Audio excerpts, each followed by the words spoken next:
Good morning, welcome back to my channel. তো তোমরা সবাই কেমন আছো? আশা করি ভালোই আছো, আমিও ভালোই আছি। তো চলো আজকের ব্লগটা শুরু করা যাক। এখন বাজছে 3টে মতো, আমি 3:45 নাগাদ উঠে দেখো যত ভাত বসিয়েছে, এদিকে ডাল জাল হচ্ছে, এদিকে জল গরম হচ্ছে।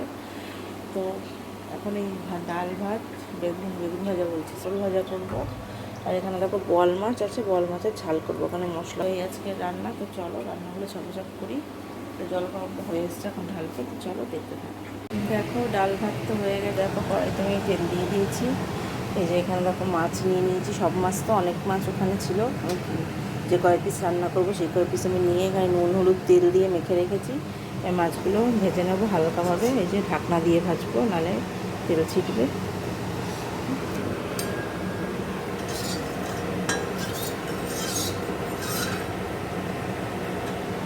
তো তেলটা ভালো করে গরম হোক, আর মাছগুলো ভেজে তোমাদের দেখাচ্ছি, ঠিক আছে? দেখো এই যে মাছ ভাজা হয়ে গেছে, এখানে ফোড়নও দিয়ে দিয়েছি। আর এখানে মশলার মধ্যে পেঁয়াজ টমেটো রসুন লঙ্কা জিরের গুঁড়ো কাশ্মীরি লঙ্কা গুঁড়ো আর স্লাইড 1 চিমটি বা 2 চিমটির মতো ধনের গুঁড়ো দিয়েছি।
দেখো মাছগুলো দিয়ে দিয়েছি। তো মাছগুলো এবার ভালো করে ঝোলটা ফুটুক, নামানোর আগে ধনে পাতা দিয়ে নামিয়ে দেবো। আর এখানে দেখো পটল নুন হলুদ মেখে রেখেছি, কড়াই নিয়েছি, তেল দিয়ে এখন ভেজে নেব।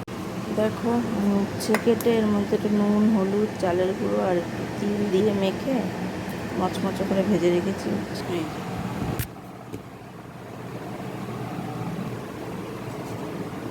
আচ্ছা আচ্ছা, তো এবার আমি এগুলো পরিষ্কার করে দেখাচ্ছি।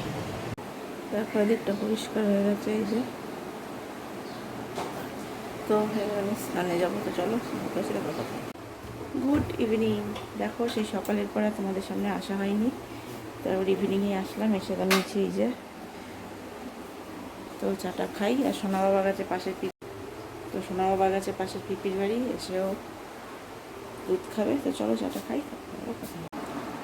তো আজকের ভিডিওটা আমি এখানে শেষ করে দিলাম। সবাই ভালো থেকো সুস্থ থেকো, গুড নাইট। গরমে